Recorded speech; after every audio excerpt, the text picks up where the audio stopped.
औज़ुबिल्लाहि मिनश्शैतानिर्रजीम बिस्मिल्लाहिर्रहमानिर्रहीम अस्सलामु अलैकुम वरहमतुल्लाहि वबरकातुहू।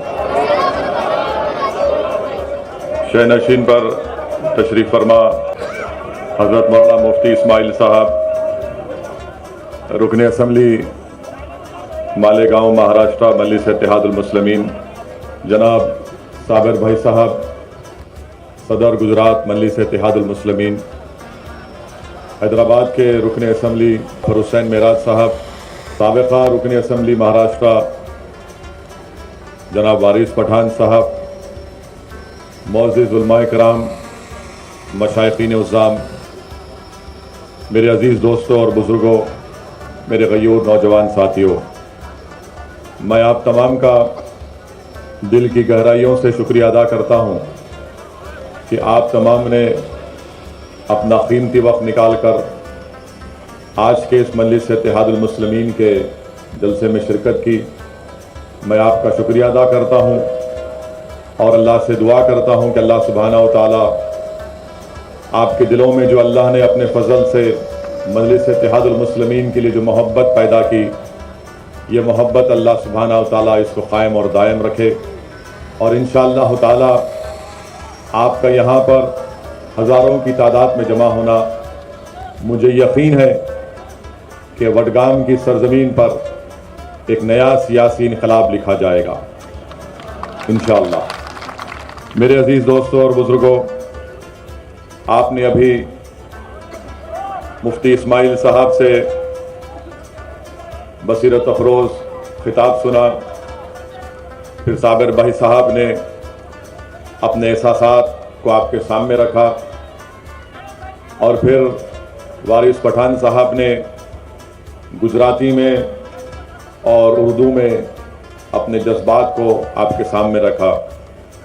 मैं आपके पास सिर्फ इस बात का पैगाम देने आया हूँ कि ये हमारा वतन जिसको हम भारत कहते हैं, इस वतन अज़ीज़ को हमने, हमारे बुज़ुर्गों ने, हमारे असलाफ ने अपने खून और पसीने से और अपनी कुर्बानियों से इस मुल्क को आज़ाद करवाया।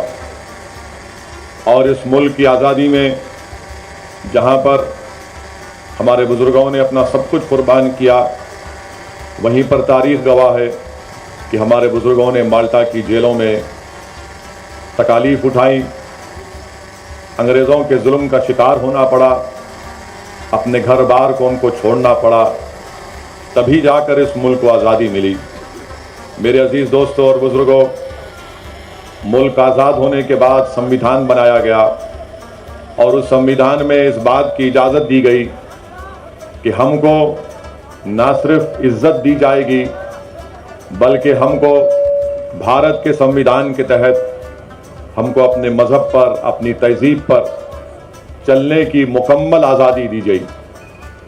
आज जहाँ पर हम हमारे मुल्क की आज़ादी का अमृत उत्सव मना रहे हैं, मगर मेरे अज़ीज़ दोस्तों और बुज़ुर्गों, मुझे कहना पड़ेगा कि अमृत उत्सव तो मना रहे हैं, मगर ये कौन सा अमृत आप देश में बांट रहे हैं कि जहाँ पर आप और हमसे कहा जा रहा है कि हमारी बेटियाँ, हमारी माएँ,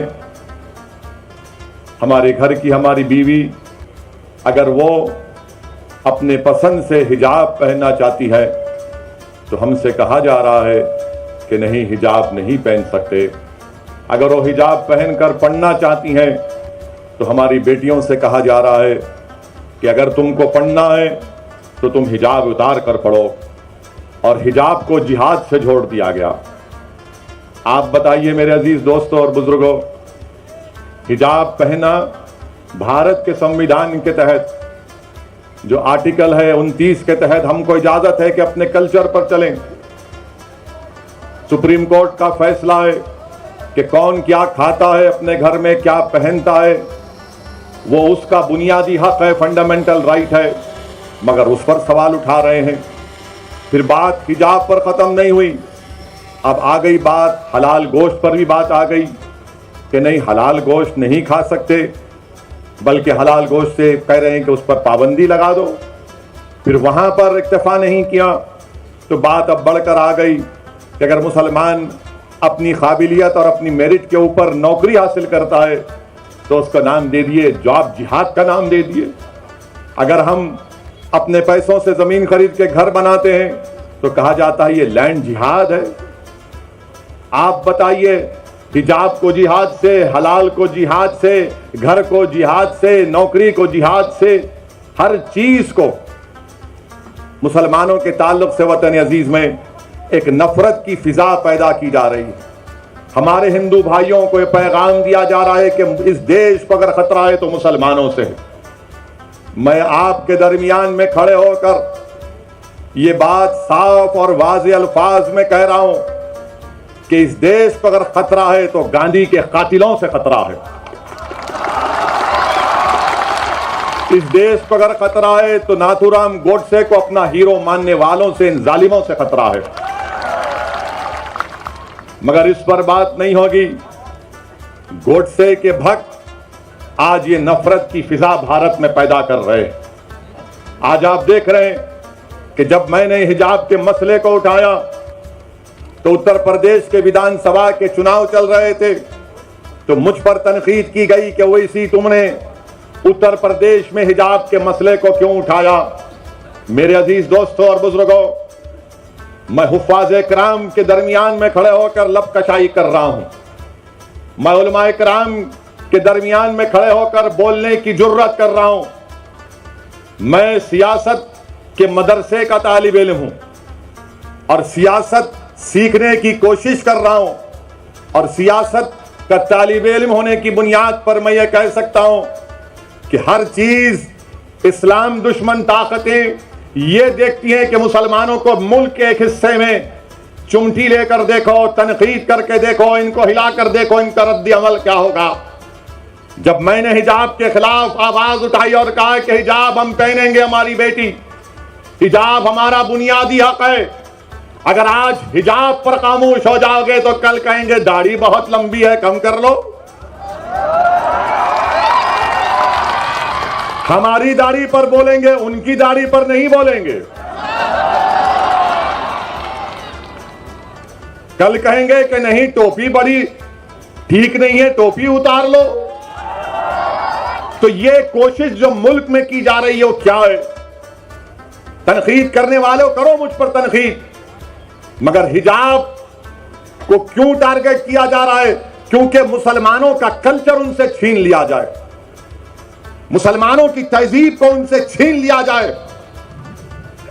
जब मुसलमानों को उनकी तहजीब और तमद्दुन से दूर कर दिया जाएगा तो मुसलमान क्या रहेगा? एक जिंदा लाश रहेगा। इसीलिए मैं आपसे कह रहा हूं कि आपको अपनी एक सियासी ताकत और अपनी आवाज को बनाना है।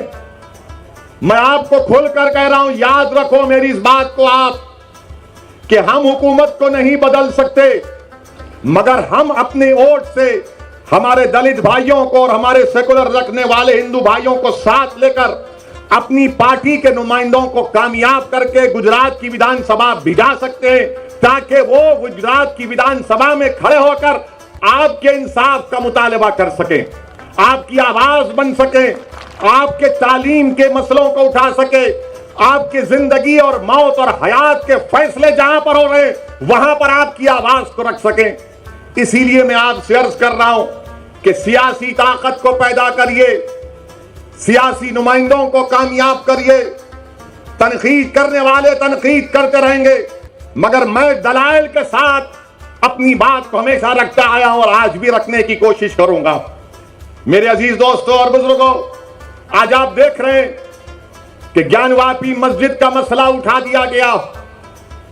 जब मैंने उस पर कहना शुरू किया तो फिर से उंगलियां उठाना शुरू कर दिए, तनकीद करना शुरू कर दिए कि आखिर तुम क्यों बोल रहे हो?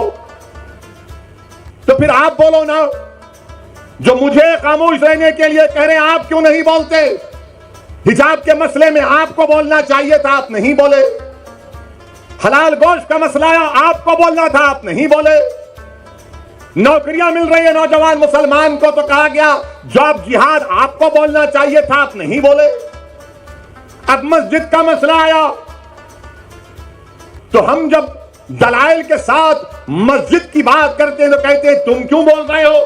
अरे याद रखो, मैं बोलूंगा मैं इसलिए बोलता हूं क्योंकि मैं जिंदा हूं, मुर्दा नहीं हूं। मैं इसलिए बोलता हूं कि मेरे ज़मीर को मैंने अभी बेचा नहीं है, ना कभी बेचूंगा इंशाअल्लाह ताला।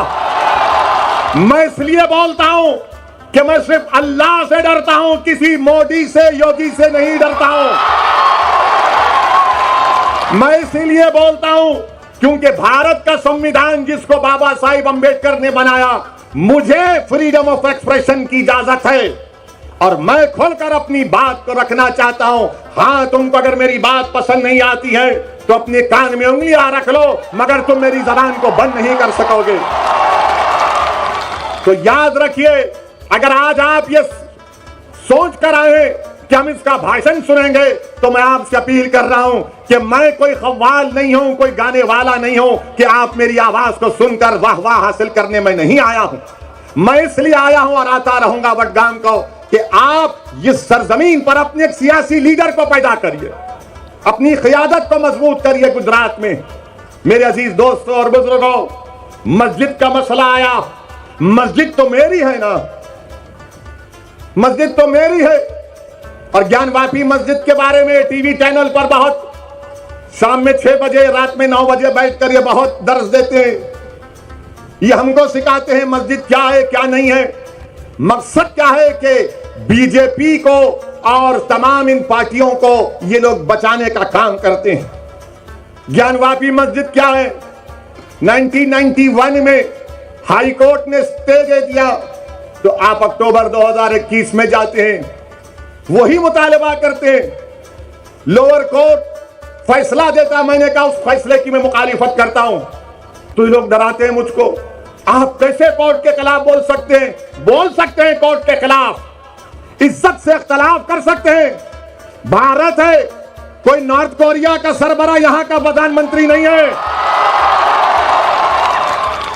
हम बोले, टीवी चैनल वाले आकर हमसे पूछे, तुमने कहा कि 91 में पार्लियामेंट ने कानून बनाया जिसमें कहा गया कि 15 अगस्त 47 को जो मस्जिद और मंदिर थी वो वही मौका उसका रहेगा। अब आकर ये बोलते नहीं, सर्वे हुआ, वीडियोग्राफी हुई, तो आपको क्या तकलीफ है?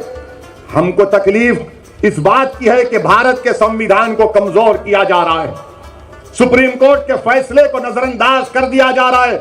और अहमकों जो मुझसे सवाल कर रहे, वो 91 का सेक्शन 4 सब सेक्शन 2 पढ़ लो। सेक्शन 4 सब सेक्शन 2 साफ तौर पे कहता है कि जो 15 अगस्त 47 को था वही रहेगा। मगर मेरे अजीज दोस्तों और बुजुर्गों, याद रखिए मेरी इस बात को, जब मैं 21 साल का था तो बाबरी मस्जिद को मुझसे छीन लिया गया। अब हम वही 19-20 साल के बच्चों की आंखों के सामने दोबारा मस्जिद को नहीं खोएंगे इंशाअल्लाह ताला। क्या आप तमाम लोग अहद लेते हैं कि हम कोई मस्जिद को नहीं खोएंगे? क्या आप अहद लेते हैं कि अब हम कोई मस्जिद को नहीं खोएंगे? अगर अहद लेते हैं तो हाथ उठाकर कहिए नारे तकबीर, नारे तकबीर। इनको पैगाम मिलना चाहिए, मस्जिद को अब हम नहीं खोएंगे। तुम्हारे दिल फरेब और हथकंडों से हम जान चुके तुम्हारे हथकंडों को। और अल्लाह के रसूल सल्लल्लाहु अलैहि वसल्लम का हदीस शरीफ है कि मोमिन वो है जो 2 बार एक सुराख से नहीं डसा जाता। अब हम दोबारा नहीं इनको डसने देंगे। मस्जिद है और रहेगी इंशाअल्लाह ताला सुबह क़यामत तक। ज्ञानवापी मस्जिद मस्जिद थी और जब तक अल्लाह दुनिया को कायम रखेगा मस्जिद रहेगी इंशाअल्लाह ताला। और हमारा काम यह है कि हम अपने मस्जिदों को आबाद रखें। हमारी भी जिम्मेदारी है कि रमजान हो गया तो मस्जिद के दरो दीवार तरसती है कि कहां गए वो लोग जो रमजान के 30 दिन अल्लाह के घर में आकर सर्वसजूद हो रहे थे। तो याद रखो, मस्जिदों की हिफाजत पहले हमको अपनी महल्लों की मस्जिदों को आबाद रख के रखना। अगर हम अपने महल्लों की, गांव की मस्जिद को आबाद रखेंगे तो ये शैतानी ताकतें जो ललचाई हुई नजरों से हमको अपनी तहजीब से महरूम करना चाहती हैं, इनको पैगाम मिल जाएगा कि अब दोबारा मुसलमान भारत का मस्जिद खोने को तैयार नहीं है। मेरे अजीज दोस्तों और बुजुर्गों, मगर आज ज्ञानवापी का मसला आया, हिजाब का मसला आया। तो क्या कांग्रेस पार्टी ने कुछ कहा? कोई कांग्रेस के लीडर ने कहा? नहीं बोलेंगे। क्या समाजवादी के या आप पार्टी के किसी कायद ने कहा? नहीं बोलेंगे। क्यों नहीं बोलेंगे? क्योंकि इनको मालूम कि मुसलमान तो डराओ, इसको डराओ और डरा कर वोट हासिल कर लो। इनको मालूम कि मुसलमानों का जहन उसमें डाल दिया गया कि नहीं नहीं, आपको सरकार को बदलना है। मेरे अजीज दोस्तों और बुजुर्गों, याद रखिए मेरी इस बात को कि हुकूमत को आप नहीं बदल सकते, अपने नुमाइंदों को आप कामयाब कर सकते हैं। अरे मस्जिद का मसला आया तो नहीं बोलेंगे, हिजाब का मसला आया तो नहीं बोलेंगे, दिल्ली के जहांगीरपुरी में गरीबों की दुकानों को तोड़ दिया गया तो मुंह नहीं खोलेंगे। मैं जब दुकानों को दिल्ली में तोड़ा जा रहा था, जब बुलडोजर दुकान के पास पहुंच चुके तो किसी गरीब ने मुझे फोन करके कहा कि ओवैसी का तुम आओगे या नहीं आओगे? मैंने कहा जरूर आऊंगा। पहली फ्लाइट लेकर दिल्ली को जब पहुंचा, हमारे दिल्ली के मजलिस के सदर कलीम हफीज साहब से कहा कि हमको जाना है। हम गए वहां पर, उसी मस्जिद में जाकर नमाज मगरिब अदा की, रास्ते में रोजा खोलना पड़ा, वक्त हो गया था। जिस मस्जिद के सामने उसकी दीवार को और गेट को शहीद कर दिया गया था। आप बताइए क्यों नहीं गए ये तमाम पार्टी के लोग जो मुझ पर इल्जाम लगाते हैं, जो मुझ पर इल्जाम लगाते? जाना था ना, नहीं गए। क्यों नहीं गए? क्योंकि उनको मालूम मुसलमान को डराओ और वो खुद ब खुद आपको वोट देता रहेगा। मैं इस मिजाज में तब्दीली पैदा करने के लिए आया हूं। मैं आपसे कह रहा हूं कि सिर्फ अल्लाह से डरो, इन जालिमों से मत डरो। मैं आपसे अपील करने आया हूं कि आप अपनी आवाज को उठाओ।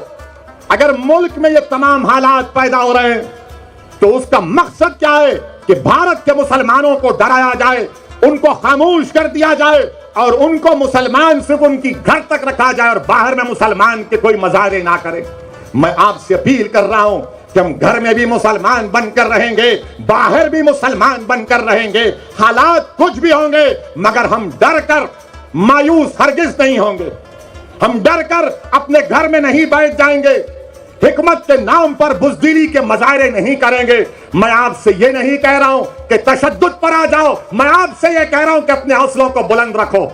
मैं आपसे ये नहीं कह रहा हूं कि तशद्दुद करो, मैं आपसे कह रहा हूं कि सब्र का दामन मत छोड़ो, मगर जब मुकाबला होगा तो हिम्मत और हौसले को बुलंद रखो।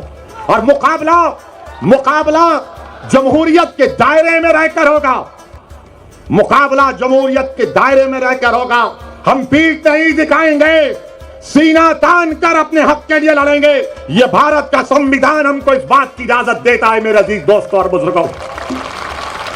वहीं पर जहांगीरपुरी में हुआ तो मध्य प्रदेश में सेंधवा में, खरगोन में घरों को तोड़ दिया गया और कहा गया कि पत्थर फेंकते थे। अब बताइए, एक वसीम शेख जिसके हाथ कटे हुए हैं, क्या वो पत्थर फेंक सकता है? जिसके दोनों हाथ कटे हुए हैं, उसकी दुकान को तोड़ दिया। एक 75 साल के ज़ईफ शख्स को खूब पीटा, कहा कि तुमने पत्थर फेंका। तो उस बूढ़े ने कहा, अरे मैं 10 कदम नहीं चल सकता, कहां पत्थर उठाकर फेंक सकूंगा। क्या कोई आवाज उठी कांग्रेस की तरफ से? मध्य प्रदेश में तो आपकी सरकार थी, गुजरात में खंबाट में, हिम्मतनगर में 10-10 साल पुराने गोडाउन थे, बीजेपी ने उन गोदामों को तोड़ दिया। कौन है ये लोग तोड़ने वाले? क्या गुजरात का मुख्यमंत्री, मध्य प्रदेश का मुख्यमंत्री, गुजरात हाईकोर्ट का चीफ जस्टिस है? क्या तुम कोर्ट के जज बन चुके कि तुम तय करोगे कि कौन किसका घर तोड़ेगा? अरे आज तुम गरीबों का घर तोड़ रहे हो, याद रखो अल्लाह देख रहा है, अल्लाह देख रहा है। फिरौन को भी अपनी ताकत पर गुरूर था, नमरूद को भी था, यजीद को भी था, मगर सबका इख्तिदार चला गया। अगर आज कोई इख्तिदार के नशे में चूर होकर कह रहा है कि घर तोड़ दूंगा, तुम कितने घर तोड़ोगे बताओ? तुम घर तो तोड़ सकते, मगर याद रखो इख्तिदार तुम्हारी हाथ से छीना जाएगा इंशाअल्लाह ताला। इख्तिदार किसी के पास नहीं रहता। बड़े बड़े लोग आकर चले गए।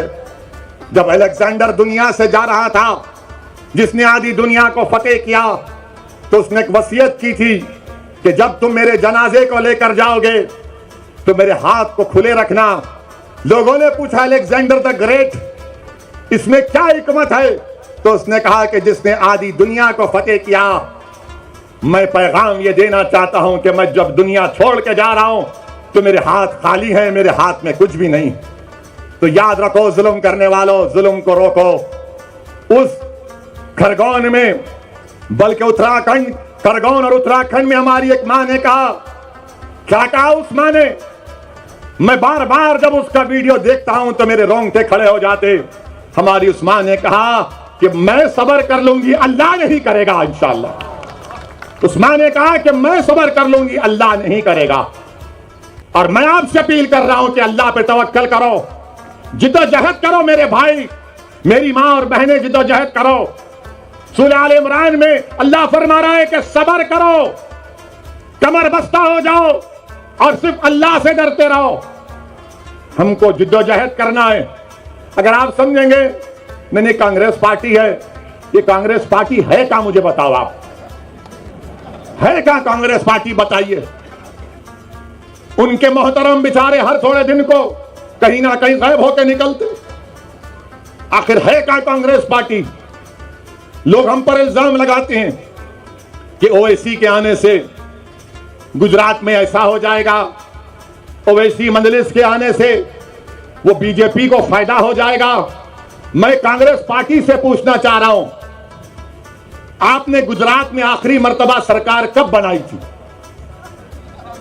बताओ कांग्रेसियों, तुमने गुजरात में आखिरी मर्तबा अपनी सरकार कब बनाई थी? आपको मालूम है? कितने साल हो गए? कितने साल हो गए? बच्चे तो नहीं देखे और नहीं देखेंगे इंशाअल्लाह। आप जो बुजुर्ग देखे वो देख चुके, वो भी नहीं देखेंगे। इतने सालों से ओवैसी नहीं आया, इतने सालों से साबिर नहीं आया, इतने सालों से मजलिस नहीं आई। आप कैसे हार गए?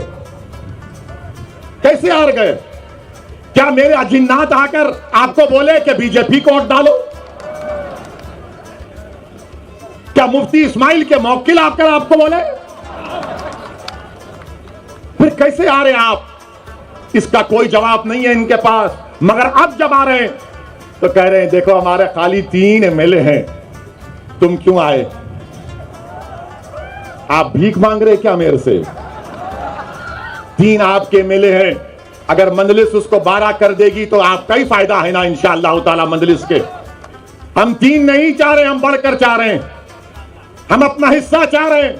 अगर हमारे गुजरात के पटेल भाई मुसलमानों की उनकी आबादी 1 है और उनके 47 एमएलए जीत सकते हैं और हमारे 3 क्यों जीत रहे हैं? बताओ कौन डील कर रहा है? कौन डील कर रहा है? मेरे अजीज दोस्तों और बुजुर्गों, और फिर कांग्रेस के 12 एमएलए बीजेपी में भाग गए। मेरे से पूछ कर गए थे क्या? 12 भाग गए। क्या मैंने उनको बिठाकर हैदराबाद की बिरयानी खिलाई? वो तो मेरी बिरयानी नहीं खाए, वो तो नरेंद्र मोदी का ढोकला खाकर चले गए बीजेपी में। अब कांग्रेस पार्टी कुछ नहीं बोलेगी इस पर। ये आप क्यों आ रहे? राहुल गांधी अमेठी में हार गए, मैं नहीं था। कैसे हार गए राहुल गांधी बताओ? फिर आप केरल को जाते हैं, केरला को, वहां पर जीते। क्यों जीते? क्योंकि 35% मुसलमान है। अमेठी में हार गए, मैं नहीं था, मजलिस नहीं थी। मगर बोलेंगे नहीं नहीं ओवैसी वहां से गुजरा था, मैं तो गया भी नहीं। आपके 12-13 एमएलए गुजरात से चले गए। क्या यह बात सच नहीं है कि वडगाम के कांग्रेस के जो साबिका एमएलए थे मनी भाई चले गए, टाटा कर गए? क्या आपके खाने की दुकान पर मनी भाई खाकर गए थे क्या कि भाई यहां पर अच्छा खाना मिलता है, मैं खा के जाऊंगा? मनी भाई चले गए। अच्छा, फिर एक और इनका एमएलए गया जिसका नाम है अश्विन कोटवाल। उसने पेपर में बयान दिया, मैं पढ़ा, जिसमें अश्विन कोतवाल ने कहा कि मैं कांग्रेस से जीतता जरूर था, मगर मैं अश्विन बोल रहा है कि मेरे दिल में नरेंद्र मोदी की मोहब्बत थी। क्या मोहब्बत है कांग्रेसियों की, जबान पे मुसलमान और दिल में मोदी की मोहब्बत है। और आकर हमसे कह रहे हैं कि आप इलेक्शन क्यों लड़ रहे हैं। मेरे अजीज दोस्तों और बुजुर्गों, महाराष्ट्र की असेंबली विधानसभा में असेंबली में मुफ्ती इस्माइल हमारे कायदे मुकन्नना है और धूलिया से फारूक शाह हैं। आप उठाकर असेंबली की कार्रवाई देख लीजिए। बिहार में मजलिस के 5 एमएलए हैं, बिहार की विधानसभा को हिला के रख देते हैं। सीमांचल के इंसाफ की बात होती है।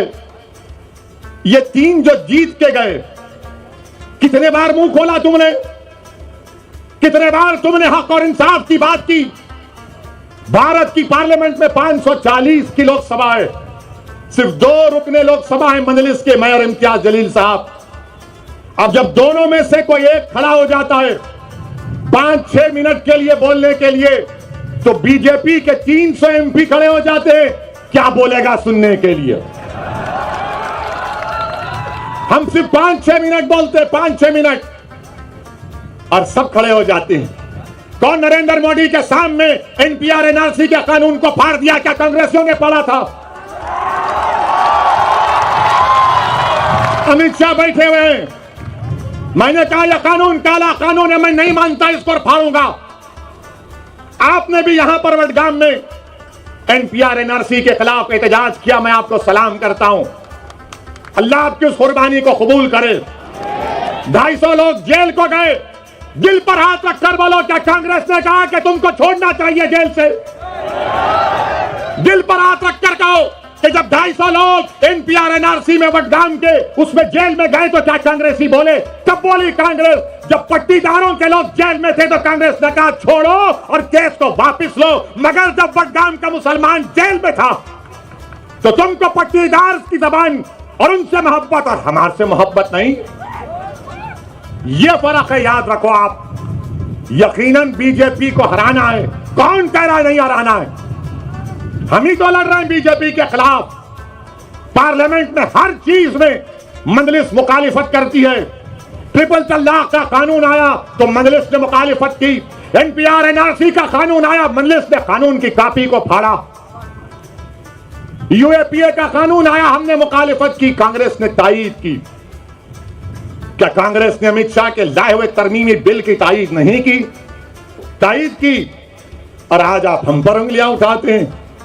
मेरे अजीज दोस्तों और बुजुर्गों, मेरी जिंदगी का एक ही मकसद है कि मेरी जमात का पैगाम यही है कि आपके सियासी नुमाइंदे कामयाब होकर जिला परिषद हो, असेंबली हो, पार्लियामेंट हो, जाना चाहिए। आपकी आवाज सुननी चाहिए। अगर आप नहीं आवाज उठाएंगे और सिर्फ कहेंगे कि हम सिर्फ आंसू बहा देंगे, डर कर, याद रखिए आप जमहूरियत में हैं, लोकतंत्र में हैं। आपको अपना हक मिलना चाहिए। और हक कैसे मिलेगा? जब आप अपने वोट से अपनी पार्टी के नुमाइंदों को कामयाब करेंगे।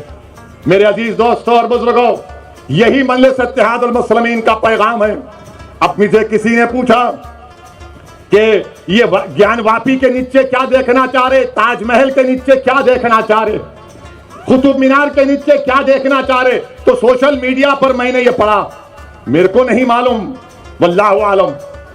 किसी ने कहा सोशल मीडिया पर लिखा कि वो ताजमहल देखने गया था। आगरा के ताजमहल के जो क्यूरेटर जिम्मेदार थे उनके साथ उनका रिश्तेदार था। तो उस लड़के ने कहा, लिखता है कि मैं ताजमहल के नीचे जाना चाह रहा था तहखाने में। तो उसको डायरेक्टर ने कहा कि देखो सेल फोन की इजाजत नहीं है, सेल फोन रख दिए। फिर जब नीचे गए तो फिर चेक किया गया कि क्या सेल फोन है, नहीं था। फिर जब दरवाजा खोलने की बात आई तो कहा दरवाजा नहीं खोलेंगे, उस पे गवर्नमेंट ऑफ इंडिया का मोहर है। उनसे कहा गया कान लगाकर सुन लो। तो उस लड़के ने ताजमहल के तहखाने में जो कमरा है उसमें कान लगाकर सुना।